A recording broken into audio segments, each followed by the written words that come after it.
mas vamos tentar. Tem gente que deu uma risadinha aí, né? Isso daí é um sinal de dúvida, irmã. Tiago, capítulo 1, versículo 27. Tiago 1, 27. Ano passado, eu preguei aqui em Tiago 1, de 21 a 27, falando sobre a religião pura e imaculada para com Deus, abordando a questão do ouvir e praticar a palavra e o uso da língua, né? Hoje nós vamos abordar outros aspectos. Na realidade, eu estou dando uma continuidade ao que foi pregado naquele período, e eu esqueci de dar essa continuidade, vou dar hoje, né? Então hoje nós vamos pensando um pouco sobre religião. Nós vamos estar mergulhando aqui nesse texto da palavra e deixando o Espírito Santo de Deus falar ao nosso coração. Que o Espírito Santo de Deus abra o teu coração nessa noite, amém? Que o Espírito Santo de Deus abra o seu entendimento, que a palavra de Deus ela entre dentro de você como um martelo que esmiuça a penha, né? Quebrando as barreiras, as cadeias e abrindo o seu entendimento para compreender o que Deus quer colocar no seu espírito. Então é um versículo só. Tiago, capítulo 1, versículo 27, diz assim: a religião pura e imaculada para com Deus e Pai é esta: visitar os órfãos e as viúvas nas suas tribulações e guardar-se incontaminado do mundo. Queridos, nós falamos aqui já em momentos anteriores que Tiago, esse apóstolo, né, esse líder da igreja, ele falou sobre fé. E uma frase célebre de Tiago é: a fé sem obras é morta. Então ele fala muito sobre isso. Não que Tiago esteja dizendo que nós precisamos, não que estivesse trazendo para nós o entendimento de que obras produzem salvação. A salvação é pela graça, mas ele queria dizer que aquele que é salvo pela graça precisa produzir as obras de uma vida salva. E isso nós não podemos fugir. Foi o que foi abordado aqui: o serviço, né? Colocar-se diante de Deus, o fazer a vontade de Deus. Tudo isso envolve manifestar as obras de uma vida salva. Mas eu quero pensar aqui nessa palavra religião. Religião. O que significa religião? A palavra religião, ela vem do latim religare, que quer dizer religar. E esse religar, dentro do aspecto religioso, está relacionado na religação do homem para com Deus. É uma religação metafísica, é uma religação sobrenatural. O que é metafísico? É aquilo que vai além do mundo físico, é aquilo que vai além do mundo material, é aquilo que entra no mundo do sobrenatural, relacionado às coisas espirituais. Então, quando nós falamos de religião como religar, é essa religação espiritual do homem para com Deus. E quando nós olhamos para o contexto de mundo que nos cerca, nós vemos aí que existem milhares e milhares de pessoas que são religiosas. Tanto é que você olha no mundo, existe uma infinidade de religiões. Só na Índia, irmãos, que hoje já ultrapassou a China, a Índia hoje é o país mais populoso da Terra, com 1.417.000.000 de pessoas. E só na Índia existem 330 milhões de deuses. Você sabe o que é isso? 330 milhões de deuses. O melhor lugar para um rato nascer é na Índia, porque lá na Índia o rato é um deus, né? Tanto é que se você tiver a oportunidade de ver vídeos sobre a Índia, você vai ver lá um rato caminhando nas casas, passeando em cima dos alimentos, e eles não matam os ratos, porque o rato lá é uma divindade. Também o boi, né, lá na Índia ele foi privilegiado. Aqui ele vira bife, né? E como é gostoso, né, uma picanha, né, aquelas partes do boi. Aqui o boi vira alimento. Lá na Índia ele vira um deus. Então, olha só os contextos, né, que nós vivenciamos. E por causa dessa infinidade de religiões, irmãos, nós podemos, eu penso assim, que eu posso, de uma maneira assim, muito sucinta, dividir esse mundo das religiões em duas religiões só. Primeiro, a religião dos homens e a religião de Deus. Aqui na religião dos homens, nós temos aqui uma infinidade de conceitos religiosos. Nós temos aqui o panteísmo, o politeísmo, né? Nós temos aqui o monoteísmo e até mesmo o ateísmo. O que é o panteísmo? O panteísmo é aquela crença de que Deus existe numa unidade integrada com o universo, de modo que tudo que existe revela a Deus. A pessoa panteísta, ela acredita que Deus está numa pedra, numa árvore, Deus está nas coisas criadas. Então, quando se adora uma pedra, você está adorando a Deus. Quando se adora uma árvore, você está adorando a Deus, porque Deus está integrado em todo o universo. Esse é um pensamento panteísta. O politeísta é aquele que adora inúmeros deuses e atribui, vamos dizer assim, características masculinas e femininas, né, aos deuses que ele adora. Aí a gente pega, por exemplo, aí as religiões afro, né, que tem os orixás, os caboclos, e enfim, aí lá dentro dessas religiões tem Ogum, tem Iemanjá, tem Yansan, tem Xangô, enfim, são os deuses dessas religiões. Temos aí também o monoteísmo, que é a crença numa divindade só, e o ateísmo. A gente pensa assim, o ateu é aquela pessoa que não acredita em Deus. Olhando de uma maneira muito simplista, seria isso. Mas o ateu, ele acredita que existem forças que trabalham conjuntamente e cooperativamente para sustentar o universo. Ou seja, se o ateu acredita que existem forças que equilibram o universo, que trabalham para que o universo fique equilibrado, isso também é uma crença, né? Indiretamente é uma crença. Então, se você não crê em Deus, não creio, eu não creio em Deus, eu creio no universo. Hoje está muito na moda, o universo vai te abençoar, né? Quem já ouviu isso? É uma modinha, né? Moda dos dias atuais. É o universo, deixa o universo decidir. Então, eu vejo assim que existe hoje um entendimento no coração do ser humano que vem da sua própria arrogância de não querer reconhecer a existência de Deus, né? Quando eu falo assim, o universo vai te abençoar, irmãos, nós que conhecemos a realidade bíblica da revelação de Deus, o universo é uma coisa criada por Deus, né? O pessoal fala do Big Bang. Pastor, o senhor acredita no Big Bang? Acredito que aquela explosão de matéria que aconteceu lá atrás, que todo mundo chama de Big Bang, nada mais foi do que uma manifestação de poder em que as matérias se movimentaram vamos dizer assim, em resposta à palavra de Deus que disse: haja luz, e houve luz, e aí houve uma explosão. Então o Big Bang, para mim, nada mais é do que o comando da voz de Deus dizendo: crie tal coisa, e tal coisa começou a ser criada. Eu acredito que existe um Deus. Então a religião dos homens, ela é baseada nos preceitos humanos, nas ideologias humanas, na visão humana, e eu digo que todas as religiões humanas, monoteísta, politeísta, panteísta, seja qual for a sua visão de culto, de adoração, a religião humana, ela é ineficaz para religar o homem com Deus, porque a palavra aqui é religar o homem com Deus. O máximo que uma religião pode conseguir é levar o ser humano a praticar boas ações, fazer boas ações, mas não consegue ligar o homem com Deus por dois motivos. Primeiro, porque todas as religiões humanas trabalham com possibilidades e não com certezas. Se você praticar isso, praticar aquilo, se você agir dessa maneira, se você praticar boas ações, se você seguir esse ritual, existe a possibilidade de, ou seja, sempre é uma possibilidade.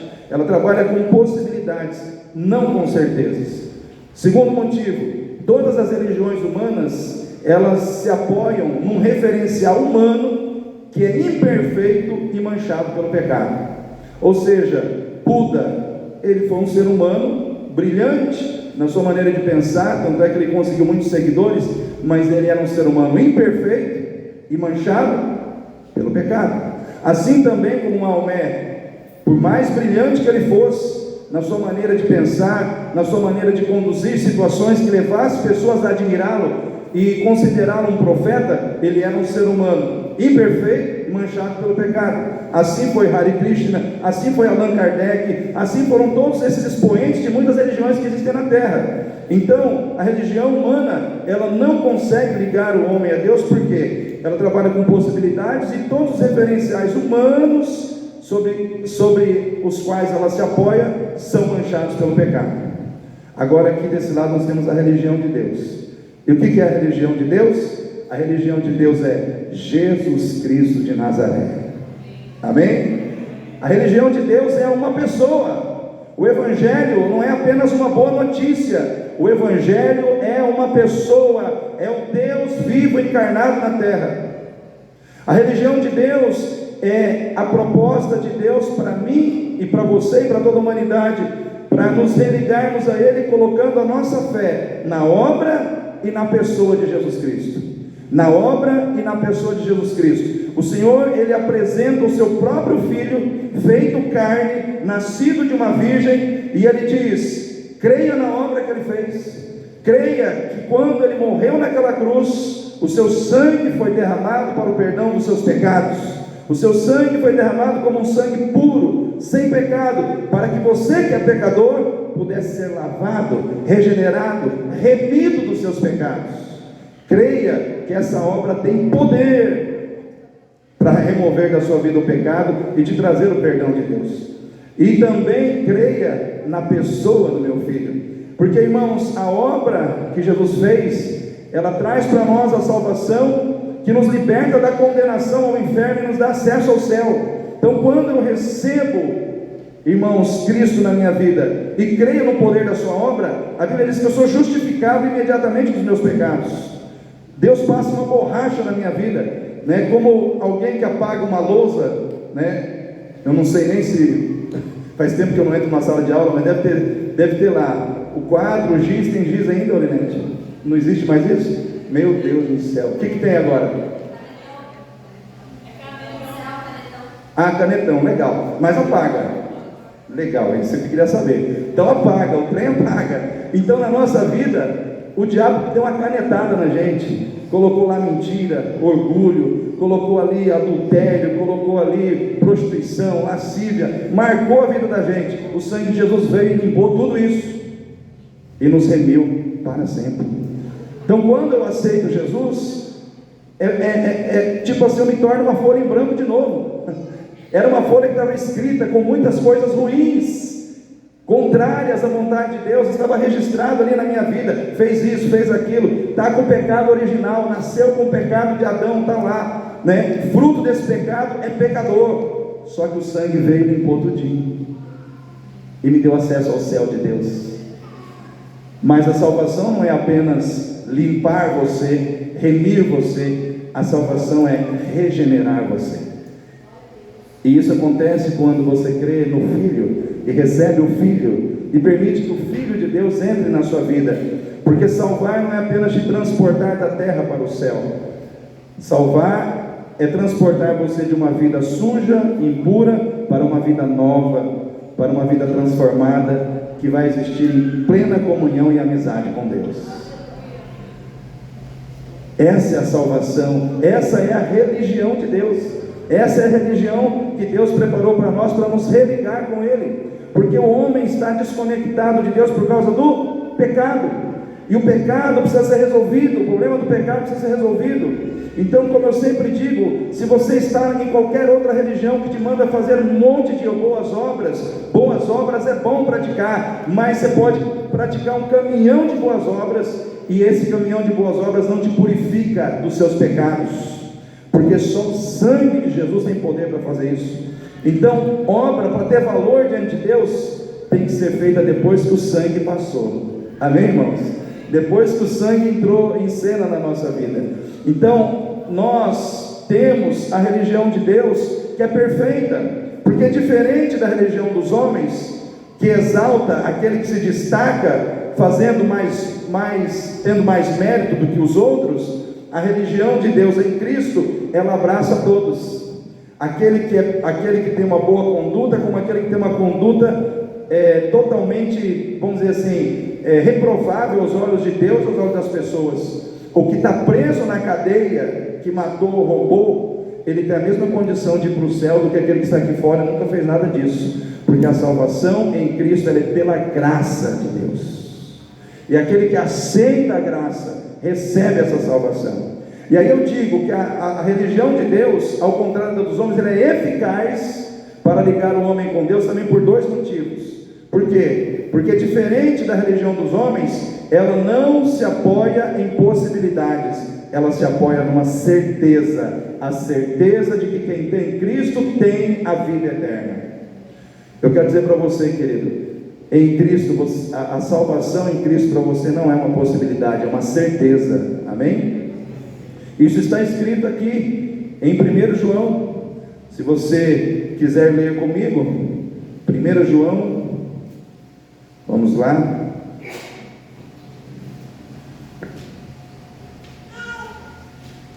1 João capítulo 5, versículo 12 diz assim: quem tem o Filho tem a vida, quem não tem o Filho de Deus não tem a vida. Essas coisas vos escrevi, os que credes no nome do Filho de Deus, para que saibais que tendes a vida eterna, e para que creiais no nome do Filho de Deus. Amém? Certeza, é diferente. Então, quando Deus Ele te dá a condição de ter em Cristo a salvação, Ele não te dá isso como uma possibilidade, Ele te dá isso como uma certeza. Eu quero perguntar aqui, quem tem em Cristo a certeza de vida eterna nessa noite? Quem crê que se morrer hoje, vai para a glória? Aleluia. Queridos, Billy Graham ele disse algo muito forte. Ele disse assim: muitos temem a morte, mas aquele que está em Cristo, ele entende que a morte é só mais uma oportunidade para aproximá-lo ainda mais de Deus. Porque, irmãos, nada pode nos separar do amor de Deus que está em Cristo Jesus. Nada pode te separar do amor de Deus que está em Cristo. Nem angústia, nem tribulação, nem fome, nem nudez, nem espada, nem perigo, nem principados, nem potestades, nem altura, nem profundidade, nem a morte, nem a vida, nem qualquer outra criatura pode nos separar do amor de Deus que está em Cristo Jesus. Em Cristo você está ligado com Deus e Deus está ligado com você. Ele nos liga. Religião é isso, estar ligado com Deus, e Deus está ligado com você. Jesus ele veio para nos levar à origem. A origem, irmãos, todos nós precisamos voltar à origem. A nossa origem é Deus. Fomos criados à imagem e à semelhança de Deus. Quando Jesus veio, Ele veio não apenas para limpar a nossa vida do pecado, mas Ele veio para tirar de dentro de nós o caráter corrompido, colocar de novo um caráter santo e nos levar à origem, nos levar ao plano inicial, que é estar em Deus. Eu vi um artigo muito interessante, que eu achei muito interessante, que dizia assim: quando Deus quis criar os peixes, Ele disse às águas produzam peixes. Quando Deus quis criar as árvores, Deus disse à terra produza árvores. Mas quando Deus quis criar o homem, Ele falou consigo mesmo: façamos o homem a nossa imagem e a nossa semelhança. Se você desconectar o peixe da água, a água continua sendo água, mas o peixe morre. Se você tirar a árvore da terra, a terra continua sendo terra, mas a árvore morre. Se você desconectar o homem de Deus, Deus continua sendo Deus, e o homem morre. Ou seja, a sua vida está no Senhor. A sua vida está em estar conectado com o Senhor. É Ele que te dá a vida. É Ele que te dá a vida. E quando Tiago fala dessa religião pura e imaculada para com Deus, ele está falando dessa religião de estar fundamentado na obra e na pessoa de Jesus Cristo. E esta religião, que é essa religião que verdadeiramente nos liga a Deus, que é Cristo Jesus em nós, e a sua obra fluindo em nossas vidas, ela tem duas características que devem marcar a nossa vida na terra, que é a capacidade de amar sem se corromper. Amar sem se corromper, porque é o que está aqui em Tiago 1:27. A religião pura e imaculada para com Deus é esta: visitar os órfãos e as viúvas nas tribulações. Isso é amar. Amém, igreja? É o amor prático. O amor de Deus é o amor prático, não amor de palavras bonitas, não amor que você fala e não faz. É o amor que fala e faz o que foi dito. É o amor que age em favor daquele que precisa ser ajudado. Isso é amor. Mas, vírgula, guardar-se incontaminado do mundo. Isso é não se corromper. E aí eu começo a pregar para você o que eu quero falar para você nessa noite. Como igreja, esta igreja aqui tem uma missão: amar as pessoas do mundo sem se corromper com o mundo. Amém? Fala para o seu irmão aí: você tem que amar sem se corromper. Amar sem se corromper. Primeiro, irmãos, precisamos amar as pessoas sem se corromper com a complacência e com as tendências erradas dos dias atuais. Tem muita tendência errada nos dias atuais, irmãos? Tem uma tendência muito estranha que não é de hoje. Eu digo que é uma tendência que está na humanidade aí há muito tempo, mas ela se manifesta quando as tragédias se manifestam. Aconteceu uma tragédia, geralmente essa tendência se manifesta, que é a tendência de responsabilizar Deus pelas tragédias que estamos vivendo, que na realidade muitas vezes é consequência dos nossos próprios erros. Porque é muito mais fácil eu jogar a culpa em Deus do que reconhecer que eu estou causando um problema para a minha vida. Sim ou não, irmãos? Não, por que Deus deixou isso acontecer? Por que Deus não fez alguma coisa? Por que Deus não fez isso? Quantos já ouviram alguém, mais ou menos, alguém falando isso diante de alguma situação de sofrimento, de tragédia? Quantos já ouviram esse tipo de comportamento? Pois é, irmãos, isso é uma tendência, e você não pode se corromper com isso. Você não pode se corromper com essa tendência de querer culpar, julgar a Deus, porque coisas, tragédias estão acontecendo e Deus poderia impedir. Deus pode, mas muitas vezes, irmãos, Deus permite porque é consequência que o ser humano precisa sofrer dos seus próprios erros para aprender. Perguntaram para a filha do Billy Graham aonde Deus estava quando aqueles aviões bateram nas torres gêmeas, né, e destruíram aquelas torres e morreu muita gente. E eu vou simplesmente resumir o que ela falou. Ela falou assim: Deus estava no mesmo lugar onde Ele sempre esteve quando nós removemos das escolas as orações, o ensino da Bíblia. Deus estava no mesmo lugar onde Ele sempre esteve quando nós autorizamos o aborto. Deus estava no mesmo lugar onde Ele sempre esteve quando nós autorizamos o casamento homossexual. Deus estava no mesmo lugar onde Ele sempre esteve quando nós expulsamos Ele da nossa vida, expulsamos Ele da sociedade, e agora nós queremos saber onde Ele está.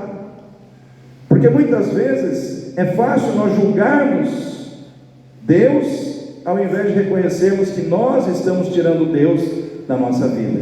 Eu vejo que nós temos uma geração que está expulsando Deus da vida. E aí depois, quando as coisas acontecem, Deus, onde é que o Senhor está? Irmãos, isso é uma tendência. É uma tendência que nós precisamos tirar, fugir, remover da nossa vida se necessário for.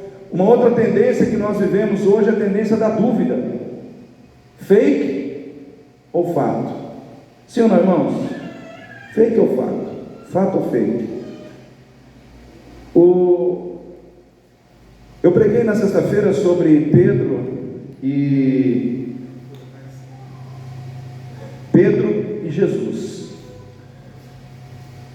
Jesus, antes de entrar no Getsemane, ele chama os discípulos e fala assim: ó, é o seguinte, hein? Revelações de Deus para vocês. Vão ferir o pastor e todos dispersarão. Em outras palavras, eu serei preso e vocês vão me abandonar, porque está escrito que isso vai acontecer desse jeito.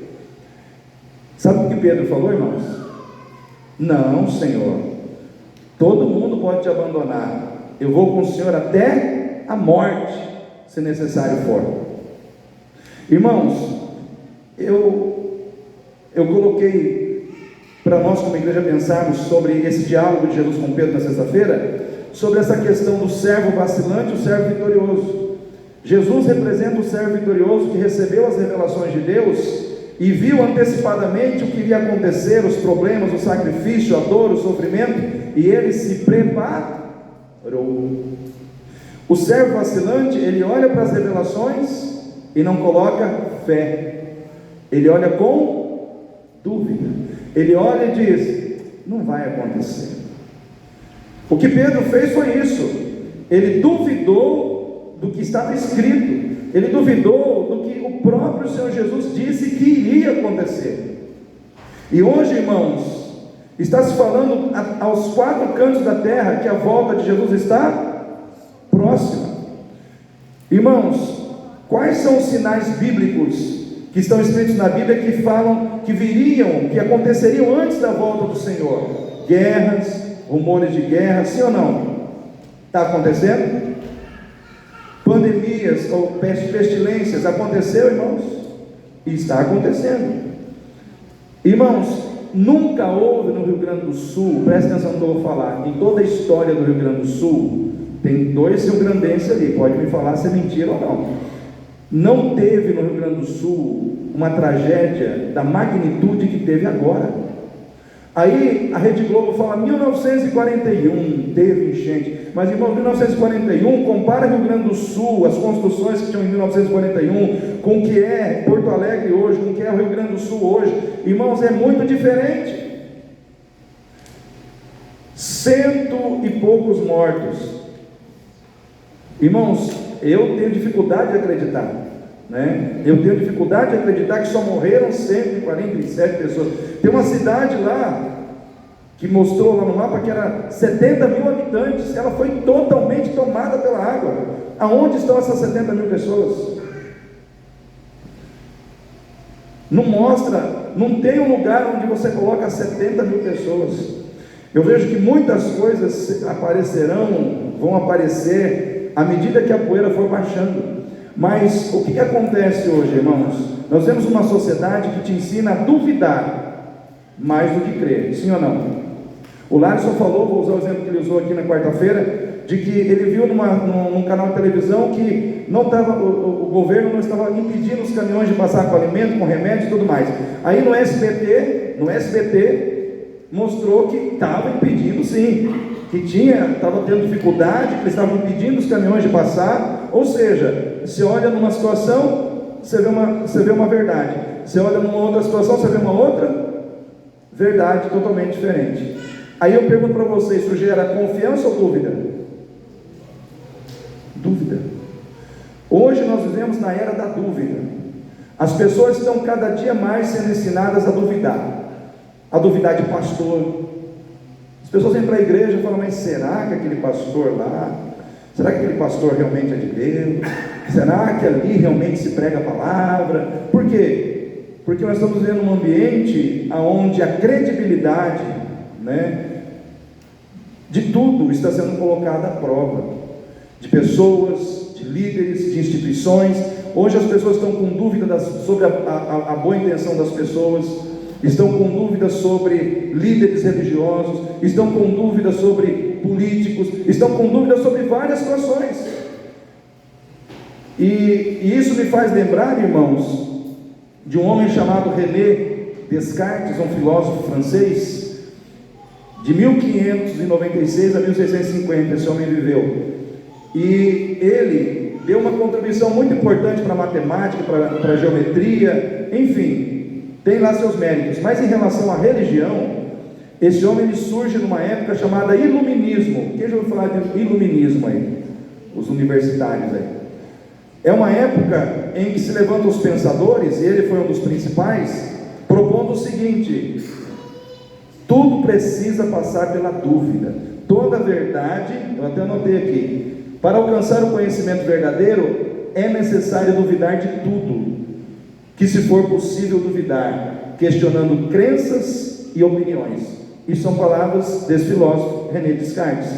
E através desse filósofo, surgiu-se dentro da teologia evangélica a teologia liberal, que foi um câncer, ainda é um câncer no meio do meio evangélico. Muitos pastores, muitos líderes estão contaminados com essa teologia liberal, que exalta a razão em relação à fé, aos fenômenos sobrenaturais da fé. Aqueles que creem na teologia liberal, como René Descartes cria daquela forma, eles creem o seguinte: que tudo aquilo que a razão humana não consegue entender, precisa ser ressignificado e adaptado ao entendimento da razão. Em outras palavras, se a razão não entende, então você não pode aceitar. Por exemplo, todos os milagres de Jesus, quem é desse tipo de pensamento, não acredita que esses milagres aconteceram. O radicalismo é tão grande, irmãos, que muitos teólogos dessa teologia acreditam que Jesus não ressuscitou, que Jesus vive através dos ensinos da sua palavra, mas que a sua ressurreição não aconteceu de forma literal. Os irmãos conseguem entender como isso confronta duramente a questão daquilo que nós entendemos como é básico e fundamental sobre a nossa fé? Por quê? Porque é a proposta de uma ortodoxia da ciência sobre a ortodoxia da fé, que é a prática da fé, que é a crença naquilo que a palavra de Deus diz que aconteceu mediante a fé. Então, é colocar a razão e a ciência acima da fé. E esse pensamento, ele é baseado na dúvida. Então, você tem que duvidar de tudo.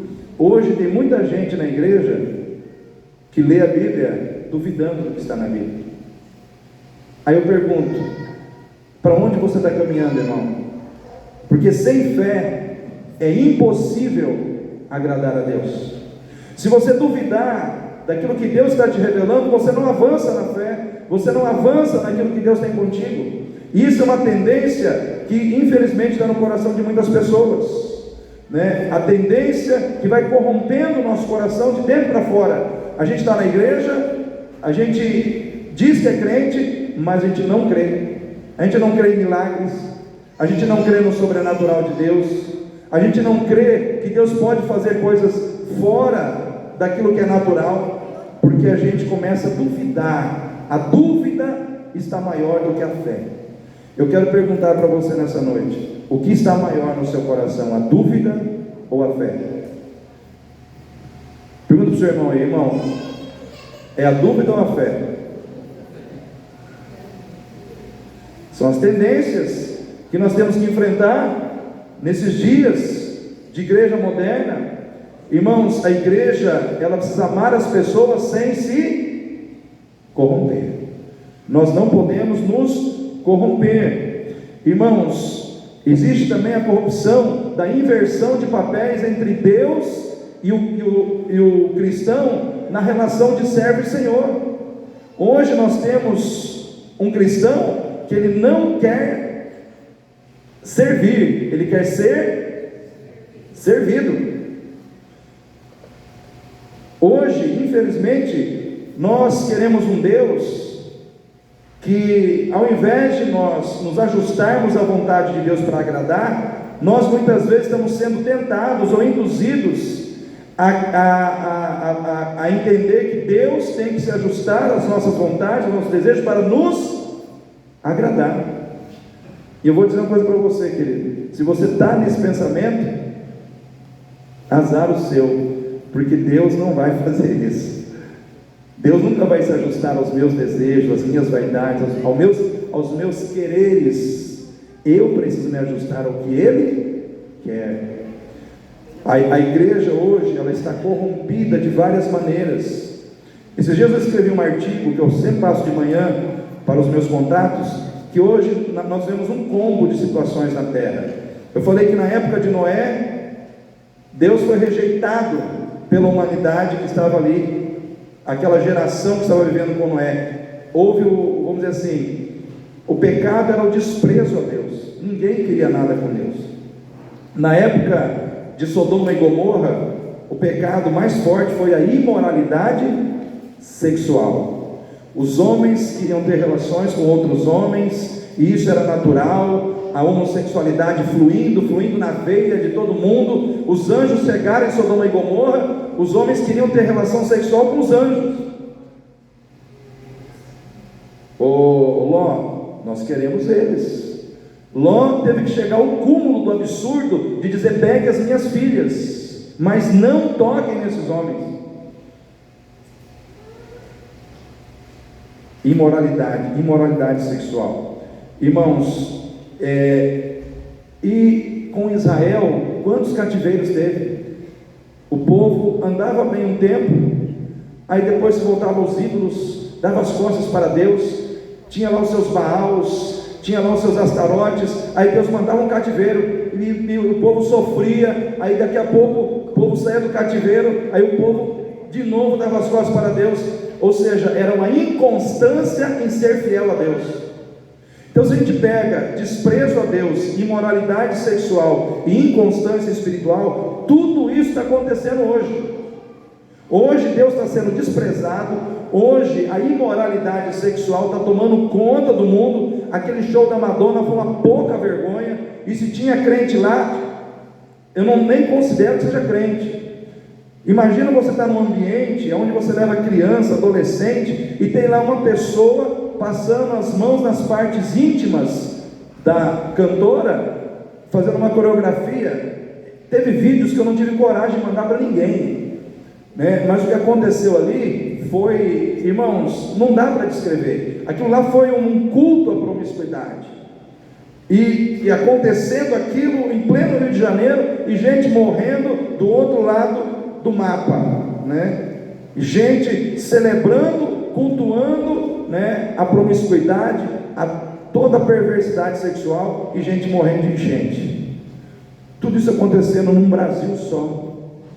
E nós, como igreja, precisamos nos posicionar em Deus, irmãos, porque a verdadeira religião, ela nos leva a amar, olhar para o Rio Grande do Sul e entender que lá tem órfãos, viúvas. O órfão e a viúva aqui representam as pessoas que estavam abandonadas ou à margem da sociedade, porque um órfão e uma viúva na época dos tempos bíblicos eram pessoas que, vamos dizer assim, estavam desamparadas, porque uma mulher naquela época, ela dependia do marido, do filho mais velho, ou de um filho único que ela tivesse. Mas se ela perdesse marido, filho único, e ficar sozinha, ela estava abandonada. Hoje não, hoje a mulher trabalha, faz tudo que um homem faz, até joga futebol, até melhor que o homem, né? Naquela época não. Naquela época a mulher dependia da figura masculina. Assim também eram os filhos, eram os órfãos, principalmente se eles fossem de menores, eles estavam à margem da sociedade. Então a figura do órfão e da viúva representa as pessoas que estão totalmente hoje dependentes da ajuda de outros, dependentes da ajuda de outros para lhes proporcionar segurança e provisão. Então tem muita gente lá no sul órfão de solidariedade, órfão de cuidados, órfão de ajuda, órfão de uma palavra de Deus, órfão, irmão, de socorro. Tem muita gente lá, órfãos emocionais, órfãos nas suas necessidades físicas, e precisam ser amados. Amém, igreja? Amém. Precisam ser amados. Mas quando você olha para o show da Madonna, é santidade, irmão. O posicionamento aqui é diferente. Aqui você tem que ser santo, você tem que reprovar o que é pecaminoso. Ou seja, por um lado você tem que amar, por outro você tem que reprovar. Os irmãos estão entendendo o que eu estou dizendo? Nós temos que saber quem nós somos, irmãos, porque Deus é santo, e Ele diz: sede santos, porque eu sou santo. Se eu estou em Cristo, eu preciso viver em Cristo, eu preciso pagar o preço de viver em Cristo, amar as pessoas sem se corromper. Esta é a missão da igreja, e a igreja tem se corrompido. E eu me lembro de um artigo do pastor Rodrigo Silva, que é arqueólogo, que ele diz o seguinte: existe uma diferença muito grande do crente que se converte hoje para o crente que se convertia lá em 1970. Ele diz o seguinte: em 1970 o crente se convertia, através de uma pregação a lá Billy Graham. Aí ele ia se batizar, o ministro do Evangelho colocava a mão sobre ele e dizia: eu, como ministro do Evangelho, te batizo para a remissão dos seus pecados, em nome do Pai, do Filho e do Espírito Santo.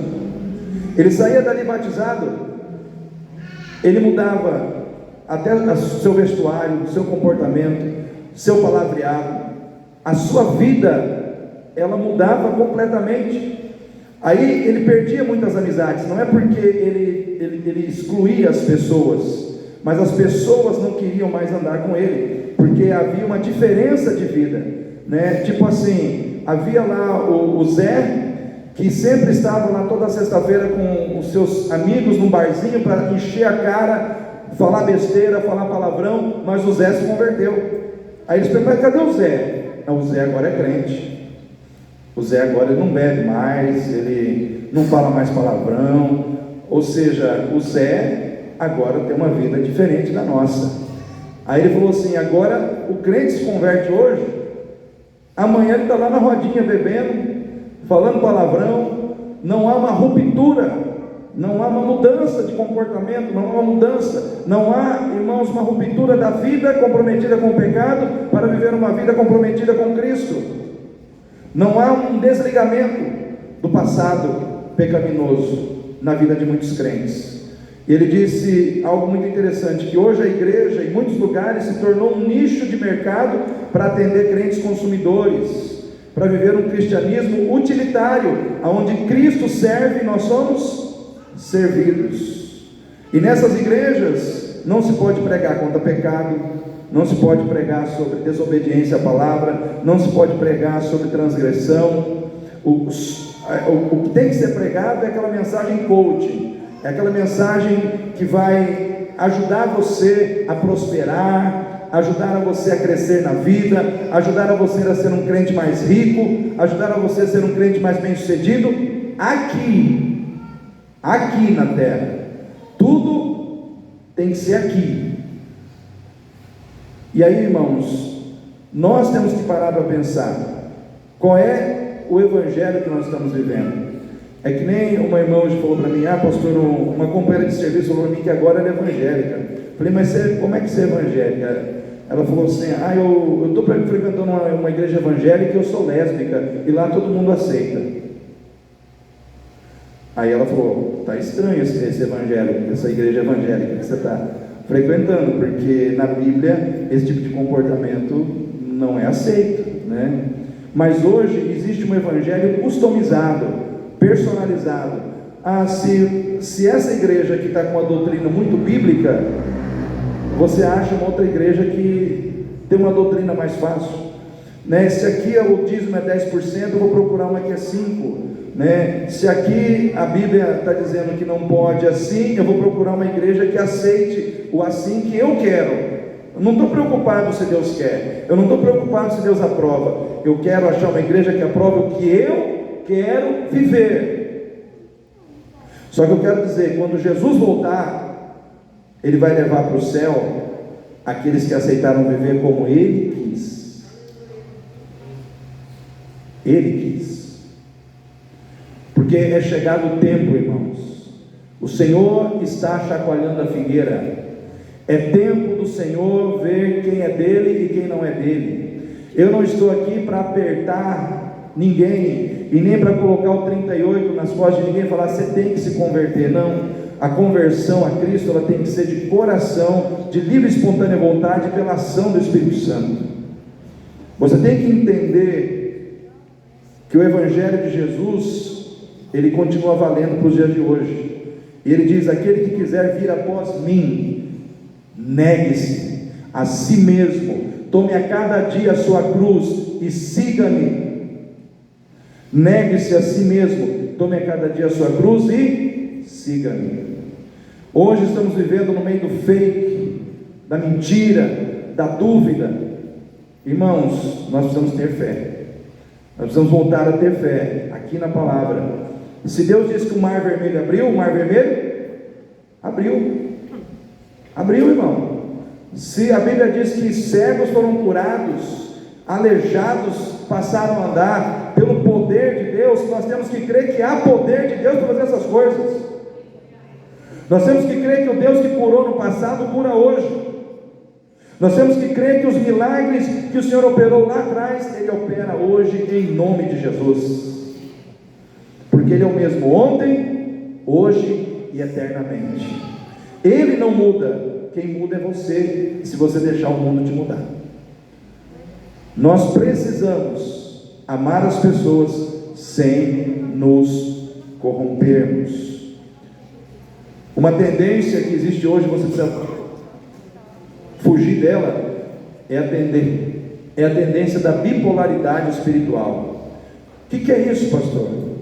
É uma pessoa que ela é de um jeito na igreja, e fora da igreja é de outro. Dentro da igreja ela é mansa, calma, tranquila. Dentro da igreja ela trata bem a esposa, os filhos e tal, mas fora vira outra pessoa, né? Eu chamo isso de bipolaridade espiritual. É a pessoa que ela tem uma cara na igreja e outra fora da igreja, né? Nós não podemos ser pessoas bem vistas somente quando nós estamos aqui dentro. Nós temos que ser bem vistos quando nós estamos lá. Aonde, irmãos? Lá fora. Amós 5, 23 e 24 diz assim: o Senhor falando através do profeta: afasta de mim o estrépito dos teus cânticos, não quero ouvir as melodias das suas violas. Corra a justiça e o juízo como um ribeiro perene. O que o Senhor estava dizendo?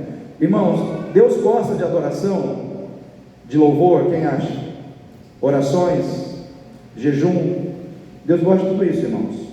Mas muitas vezes louvor, adoração, viola, bateria, tudo isso vira nada para Deus. Sabe quando isso acontece? Quando nós estamos vivendo uma vida vazia